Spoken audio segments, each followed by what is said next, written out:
Tu veux te mettre au MMA, mais ça fait peut-être des années que t'hésites sans jamais pousser la porte d'une salle. Et dans ta tête, il y a toujours la même petite voix. T'es trop vieux, t'as jamais fait de sport de combat, tu vas être ridicule, le plus nul du tatami. La vérité, ton premier mois, tu vas presque pas prendre de coups. Ni ton âge, ni ta forme physique ne sont l'obstacle que tu crois. Ce qui fait vraiment abandonner les débutants, c'est une erreur et elle arrive au bout d'un mois et demi. Dans les 10 prochaines minutes, je te montre à quoi ressemble ton premier mois de MMA pour de vrai, le coup, ta première séance, le sol, ce que ton corps encaisse et à la fin, les erreurs qui fait lâcher la plupart des débutants. Évite-la et t'es désade devant tout le monde. Un truc d'abord, parce que c'est ce qui te bloque, t'as pas besoin d'être en forme pour commencer le MMA. C'est le MMA qui va te mettre en forme. Zéro prérequis. Et non, débuter le MMA, ça veut pas dire viser l'UFC. La quasi-totalité des gens dans la salle sont là pour le loisir, l'inconfiance ou se défouler. Ils ne combattront jamais. Et pour cette vidéo, j'ai recoupé ce que disent les coachs et ce que vivent vraiment les débutants leur première semaine. Donc pas de théorie, on va vivre ton premier mois concrètement. Et on commence par le vrai début, le moment où tu hésites encore à t'inscrire. Ton premier obstacle, il n'est pas physique, il est dans ta tête. Le nombre de gens qui hésitent pendant des années en se disant « je suis trop vieux, c'est énorme » et c'est faux. Des gens débutent le MMA et se régalent à 36 ans, voire 40 ans. Il y en a qui a commencé passé 50. Ce qui change avec l'âge, c'est pas « est-ce que je peux ?» c'est le dosage. Donc un peu plus de récupération, un peu moins de sparring dur. Trop vieux pour devenir champion, peut-être.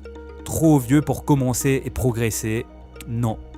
Et si à l'inverse, t'es jeune et sportif, compte pas sur ta condition pour t'en sortir. Au sol, tu vas quand même te faire plier par plus petit et plus léger que toi. Pourquoi c'est une bonne nouvelle? J'y reviens dans 2 minutes. Le seul vrai prérequis pour commencer, c'est de réserver un cours d'essai. La plupart des salles en proposent un gratuit et presque tous ceux qui sautent le pas disent la même chose en sortant, j'y retourne. Débuter à 36, 40, 50 ans, oui, le seul prérequis, un cours d'essai. Et le jour où tu pousses cette porte, la première question qui va te trotter dans la tête, c'est combien ça va me coûter? Le coût, personne t'en parle clairement, alors voilà des ordres de grandeur. En France, un club de MMA, c'est souvent entre 200 et 400 € l'année dans beaucoup de clubs, pas par mois, par an. Ça peut grimper plus haut en grande ville ou dans un club à compétiteurs, et il faut souvent ajouter la licence de la fédération autour de 30 €, quand on part quand même aux États-Unis, où c'est parfois ce prix-là au mois. On est donc bien loti en France. Renseigne-toi près de chez toi, les tarifs varient. Maintenant, en ce qui concerne l'équipement, tu vas voir des listes qui font peur du style 800 € tout équipé. Ignore ça pour commencer. Pour ton tout premier cours, la plupart des salles prêtent le gros du matériel. Ce que tu dois acheter en premier, c'est le moins cher et le plus perso, c'est un protège-dents. Ça coûte entre 10 à 20 €. Ensuite, quand tu accroches, tu ajoutes dans l'ordre des gants de MMA, une coquille, des protèges tibia, le reste attend. Le message c'est, tu commences avec presque rien. 20 € de protège-dents et une tenue de soir. Tu peux déjà faire ta première séance. C'est le skill qui compte, pas le matos. Mais le matériel, c'est pas là que tu vas galérer. Tu vas galérer dès la séance 1 et il y a un moment précis qui va te choquer. Ta première séance, voilà ce qui t'attend, vraiment. D'abord, tu vas être nul. Gauche.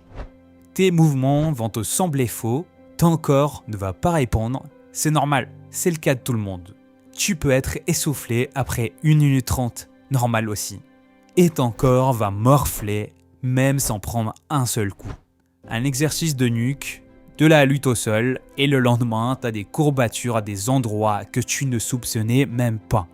Un débutant a raconté une énorme douleur au cou après son premier cours à 38 ans, sans avoir même pris la moindre frappe. Et c'est le MMA qui réveille des muscles que tu n'utilises jamais. Ensuite, tu vas découvrir que le MMA, ce n'est pas un sport. C'est 3 sports. Le debout pour frapper, le corps à corps, c'est-à-dire le clinch, et le sol. Et le premier jour, tu vas te sentir submergé par tout ça. Il y aura tellement d'informations que tu vas te dire « Mais comment je vais retenir tout ça ?» La réponse est que tu ne vas pas le premier mois. Et c'est prévu comme ça.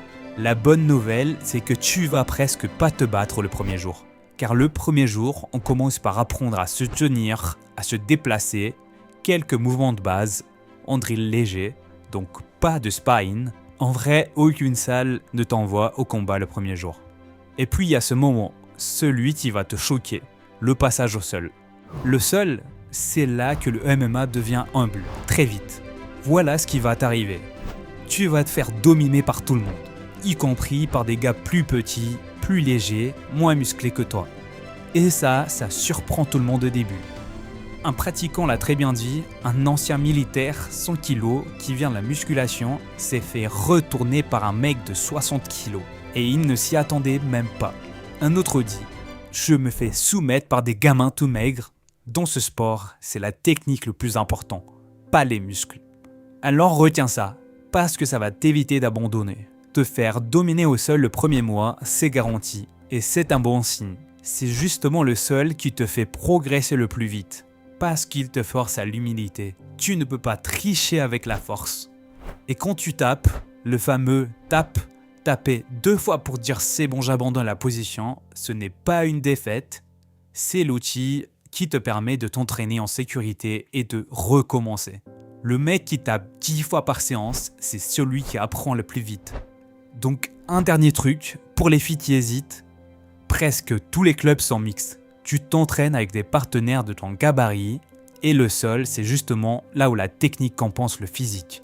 Ce n'est pas donc un sport d'homme, c'est un sport de technicien. Mais le vrai danger de ton premier mois, ce n'est pas le sol, c'est la semaine 3. Et oui, le vrai danger, c'est la semaine 3, le moment où la plupart des débutants abandonnent. Voilà ce qui se passe. Les 2 premières semaines, t'es à fond, motivé, tu viens tous les jours, chaud patate, et puis la fatigue s'installe, les courbatures s'accumulent et un doute apparaît. Et si ce sport n'était pas fait pour moi? Ce doute-là, il est normal. Redevenir débutant, se sentir mauvais, c'est inconfortable pour tout le monde. Ce n'est pas un verdict. Mais c'est là qu'arrive l'erreur qui fait disparaître la majorité. Elle a 2 visages. Le premier, l'intensité. Le débutant qui vient tous les jours à fond, qui veut tout donner tout de suite. Résultat, il se crame ou même il se blesse. Une tendinite classique parce qu'il compense son manque de technique par la force. Les coachs le voient chaque année, ceux qui arrivent en septembre en mode guerrier, au bout d'1 mois et demi, on les voit plus. Maintenant le deuxième visage, c'est l'ego.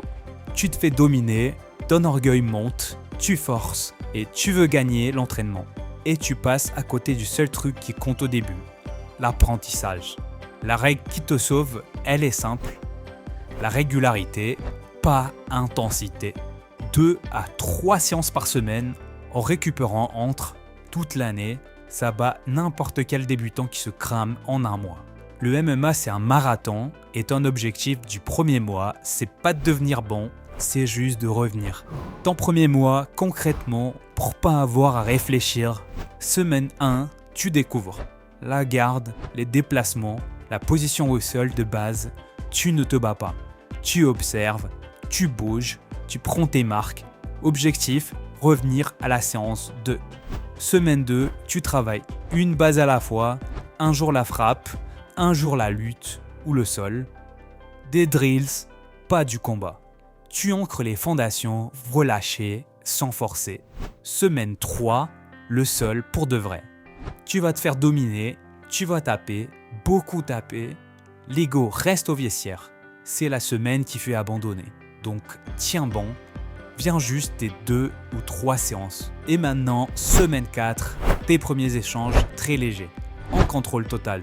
Tu commences à sentir les 3 phases s'assembler, tu es toujours moyen partout et c'est exactement là que tu dois être. Fais ça 1 mois, 2 à 3 séances par semaine et tu auras prouvé le plus important, que tu peux te présenter. Le reste suit tout seul. Et là, le seul truc qui compte vraiment, il faut que tu y ailles. La plupart des salles proposent un cours d'essai gratuit, t'as besoin de rien, pas d'équipement, pas d'être en forme, pas de niveau. juste de pousser la porte cette semaine. Donc vas-y, dis-moi en commentaire, c'est quoi qui te bloque le plus pour t'inscrire. Et si tu as trouvé cette vidéo utile, n'hésite pas à mettre le pouce bleu et abonne-toi. Format direct pour débuter les sports de combat sans te tromper. Et si tu hésites encore entre le MMA et un autre sport, regarde cette vidéo juste après. Je compare les 10 disciplines pour t'aider à choisir la tienne. Donc vas-y, ciao!